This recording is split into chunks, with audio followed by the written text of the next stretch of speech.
Hey everyone, welcome back to Life Stories Network. Today's story isn't easy to tell, but it's one I've carried in my heart for years. It's about family, favoritism, and that moment when you realize love can be conditional, even when it comes from the people who raised you.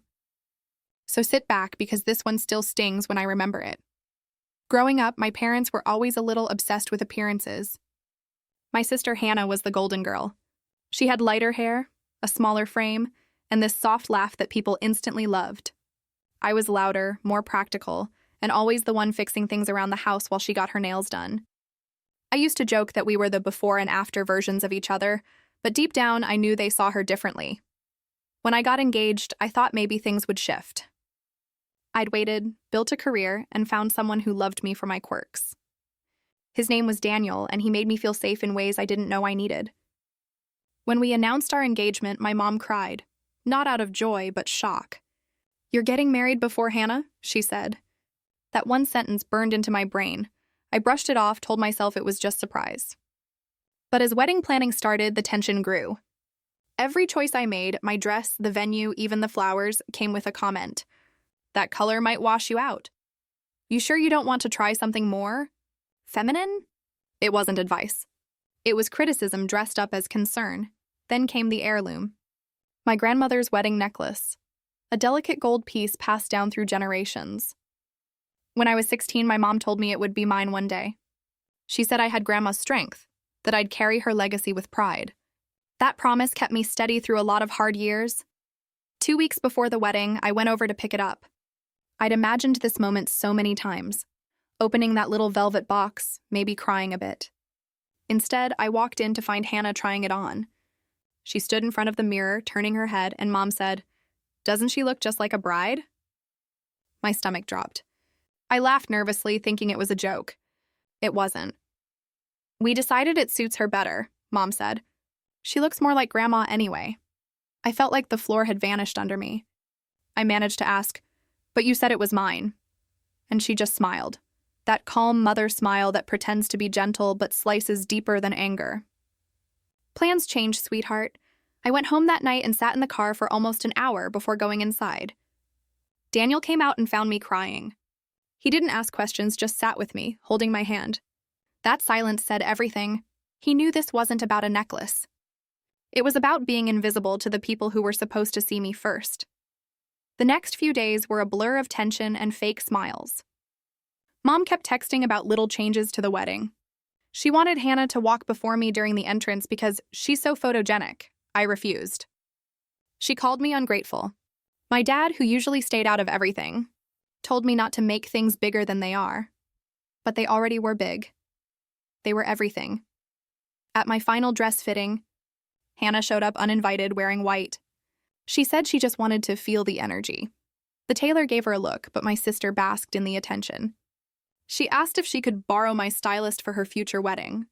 I smiled, pretending it didn't hurt, but inside I was screaming. That night, I told Daniel I was thinking about calling off the family part of the wedding. I wanted peace. He didn't pressure me. He just said, "Do what keeps your heart intact." Those words stayed with me. 2 days later, Mom called, apologizing, or what she called an apology. "I didn't mean to hurt you," she said, "but Hannah has always dreamed of being part of your wedding. You should be proud to share this moment." She still didn't get it. She wasn't sorry for what she did. She was sorry I reacted. The night before my wedding, Hannah posted a picture on Instagram wearing Grandma's necklace with the caption, "Something borrowed." I saw it through tears. My friends started texting me, confused. They thought she was getting married too. That was my breaking point. I didn't sleep. I sat in the hotel room, staring at the dress hanging on the wall. Every memory, every favor, every dismissal replayed like a film I didn't want to watch. I realized I'd been chasing my parents' approval my entire life, and this was the last test. I could either keep trying or finally choose myself. Morning came. The makeup artist arrived. My mom knocked once and walked in without waiting for permission. "Smile, sweetheart," she said. "It's your big day." But she couldn't look me in the eyes.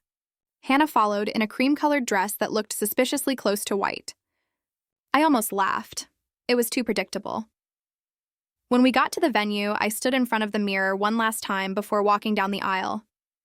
I looked at my reflection and said softly, "You're enough." It wasn't dramatic or poetic. It was a quiet truth I needed to hear from myself. Then, as the music started, I caught sight of my father escorting Hannah to the front, the spot where she shouldn't have been. Guests turned, whispering. My stomach twisted, but then Daniel looked at me and mouthed, "Forget them." That was it. I took a breath and walked toward him. The ceremony was beautiful, not because of the decorations, but because, for the first time, I stopped performing. My parents' faces blurred in the crowd. All I saw was the life I was choosing for myself, not the one they'd scripted. When Daniel said "I do," I felt something break free inside me. After the ceremony, I skipped the family photos. My mom followed me outside, trying to smile for the camera, but I turned away. She said, "You'll regret shutting us out." I said, "I already have, for years." Then I walked away before she could respond. That night, Hannah texted me, "You looked nice today." The necklace really made me think of Grandma. I didn't reply. Some silences are their own answer. Later, as Daniel and I danced, I realized this wasn't just a wedding. It was a goodbye. Not from my family, but from the version of me that needed their permission to feel worthy. The heirloom wasn't lost. I was the legacy, even if they couldn't see it. The morning after the wedding, I woke up feeling strangely light, almost like the storm had passed but left a quiet kind of wreckage behind. Daniel was still asleep beside me, his hand resting loosely over mine. I stared at the ring on my finger for a while. It wasn't the heirloom my mother promised me, but it was something better, a symbol of a choice I finally made for myself. My phone buzzed on the nightstand. Dozens of missed calls, texts, and tagged photos. My parents had already posted family pictures from the ceremony, carefully cropped to show Hannah standing in the middle, smiling, with me slightly blurred in the background. The caption read, "A beautiful day for both our daughters." That "both" was doing a lot of heavy lifting. For a few seconds, I almost laughed. It was so predictable, so on brand for them to twist the story into something that looked good online. But then anger hit. Not the loud kind, but the kind that sits heavy in your chest and makes you question everything you've accepted for years. Daniel woke up and saw me scrolling. "You don't have to look," he said softly. But I did. I needed to face what I'd let them get away with for too long. My mom had even posted a story saying, "Passing down tradition to the next generation," with a slow-motion clip of Hannah showing off the heirloom necklace. My heirloom. I turned off my phone and sat there in silence. Daniel reached for me, but I shook my head. "I can't keep pretending this is normal," I said. He nodded, waiting. He never tried to fix me, just gave me space to hear myself. That's rare. We spent the next few days away, driving to a small cabin upstate. No reception, no noise, just trees and quiet air. I thought I'd miss the chaos, but I didn't. For the first time, I had nothing to prove. On the third night, I got an email from my dad. The subject line said, "Let's talk." The message was short. "Your mother's upset. Hannah feels misunderstood. Call us," that was it. No mention of the wedding, no apology, no acknowledgement of what they'd done. Just that same tone they always used when I didn't play the role they wrote for me. I didn't reply. Instead, I opened a new email and started writing something for myself. Not to send, just to say what I'd never said aloud. I wrote about how I spent my entire childhood being told to be grateful for leftovers of attention.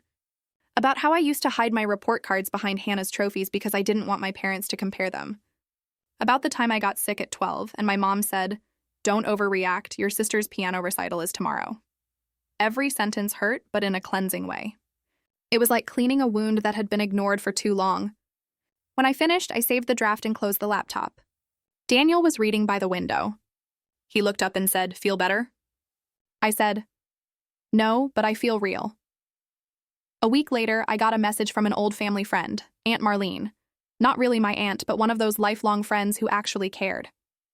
She said she'd seen what happened at the wedding, and that she wanted to meet for coffee. I hesitated but agreed. When I met her, she hugged me like I'd just come home from a war. "Honey," she said, "your mom's been trying to save face. She's telling everyone there was a mix-up with the necklace." I almost choked on my coffee. "A mix-up," I said. "She literally put it on Hannah herself." Marlene shook her head. "I know, that's why I wanted to see you. Don't let her rewrite your story." That line stayed with me. Don't let her rewrite your story. For years, I'd lived inside their version of events, where I was always the overreacting daughter, the ungrateful one, the one who made things difficult. It was time to take that power back. When I got home, I told Daniel I wanted to go get my grandmother's letters from my parents' attic. They were mine by inheritance, just like the necklace was supposed to be. He hesitated but agreed to come with me. We drove over that weekend. The house looked smaller than I remembered. My mom opened the door with that same smile, polite, tight, rehearsed. "Well, look who decided to visit," she said. My dad was behind her, silent as always. Hannah wasn't there, which helped. I told them calmly why I was there. "I just came for Grandma's letters," I said. Mom frowned. "Why?" "They're old." "Because they're mine," I said. For a moment, I saw something flicker across her face. Guilt, maybe, or fear. But then she stepped aside and said, "Fine, they're in the attic." "Be quick," Daniel followed me up.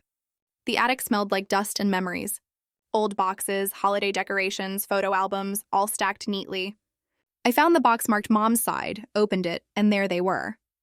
Dozens of envelopes tied together with ribbon. I picked them up and something else caught my eye. A small jewelry box tucked beneath a pile of linens. My chest tightened. I knew that box, I opened it. The necklace wasn't there, of course.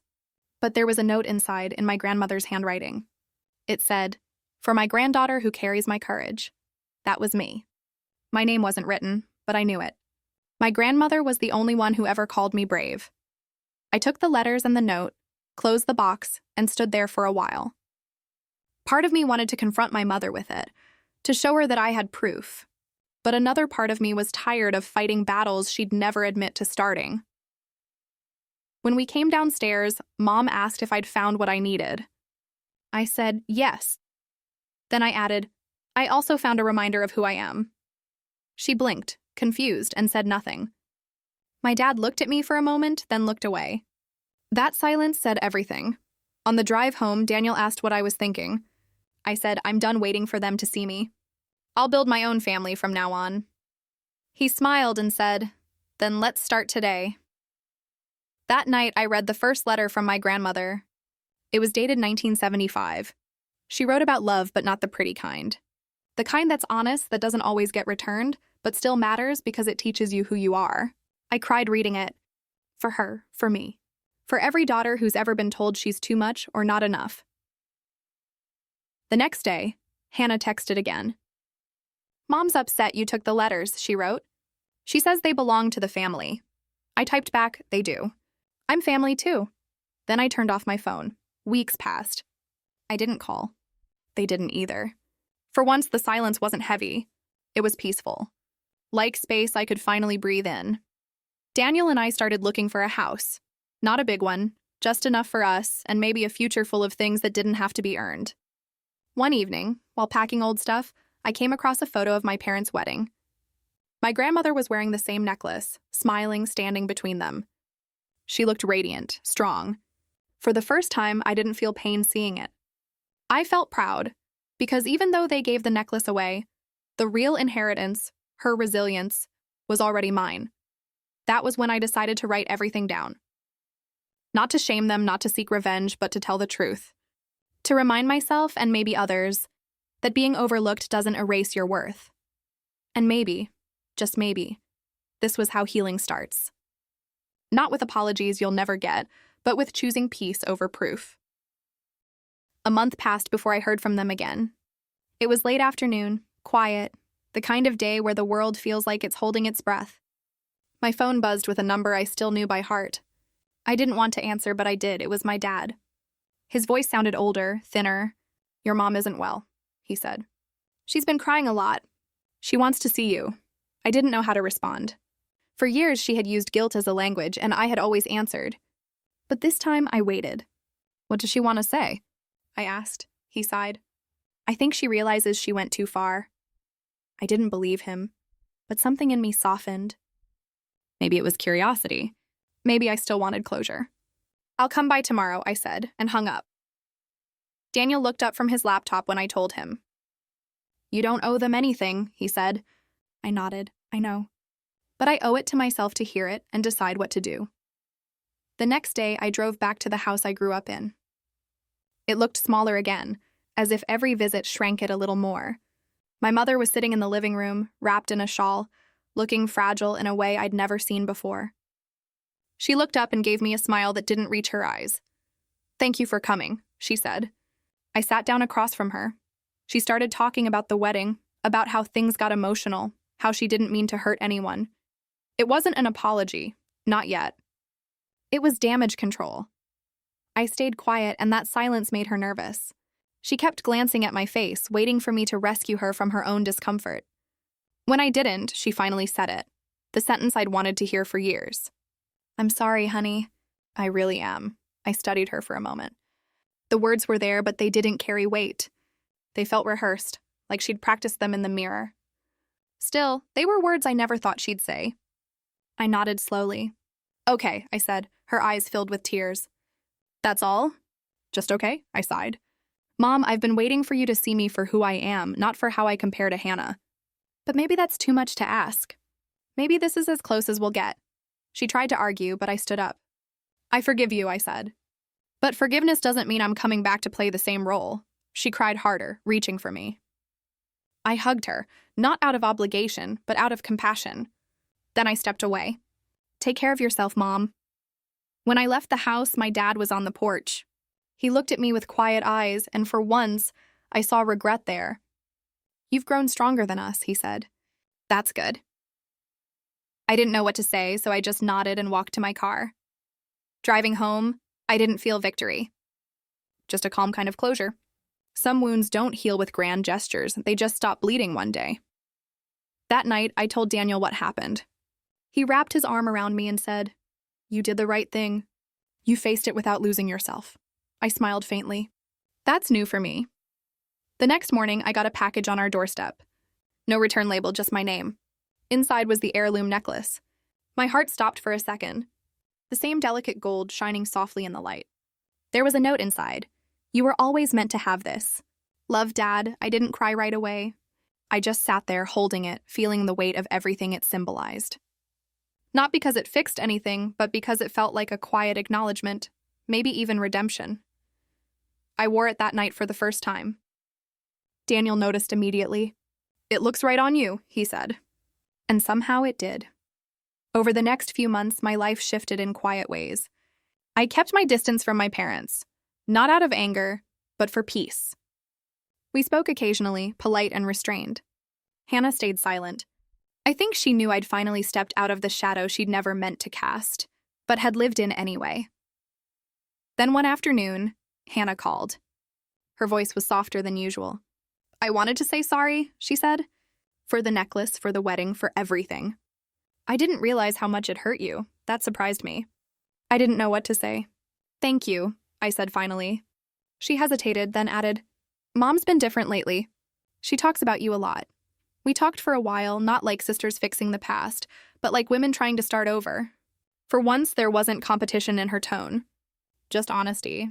Before hanging up, she said, "You always were the stronger one." I see that now. After that call, I sat in the quiet and felt something loosen. Not joy, not sadness, just release. A few weeks later, I got an invitation to a family dinner. My first in almost a year. Daniel encouraged me to go, said he'd come along. So we did. When we arrived, the house felt different. Less tense. My mom greeted us at the door with a soft smile. The dining table was set for 6, not 4. Hannah and her fiancé were there too. It wasn't perfect, but it was peaceful. Dinner started awkwardly, full of small talk and cautious laughter. But then, somewhere between dessert and coffee, my mom reached across the table and took my hand. "I was wrong," she said, voice trembling. "I thought love meant control. I see now it doesn't. I hope you can help me do better." For the first time, I saw her not as the mother who failed me, but as a woman still learning how to love right. That changed everything. After dinner, I went outside for some air. The sky was clear, stars sharp against the dark. Daniel joined me, slipping his hand into mine. "You okay?" he asked. "Yeah," I said. "For the first time, I think I am," he smiled. "You didn't need that necklace to prove your worth." "I know," I said. "But it's nice to have it anyway." We both laughed quietly. And in that moment, I realized healing doesn't erase the story. It just lets you live past the pain. A few months later, I started sharing small stories online. Not for pity, but to connect. I wrote about family, forgiveness, and finding self-worth in the silence between approval and love. People started reaching out, saying they saw themselves in my words. It reminded me that pain shared with honesty becomes something lighter. I still keep the necklace in a small wooden box on my dresser. Not as a symbol of what was taken, but of what I reclaimed. My voice, my choice, my peace. Sometimes I still think about that younger version of me, the one sitting in the car crying because her parents didn't see her. I wish I could tell her it ends differently. That one day, she stops trying to be enough for others and finally becomes enough for herself. Because that's what this story really is. Not about heirlooms or weddings or jealousy. It's about learning that love isn't a prize to win. It's a space you build within yourself first, so no one can take it away. And maybe that's what my grandmother meant in her letter. The granddaughter who carried her courage. Now I understand what she meant, and I finally believe her.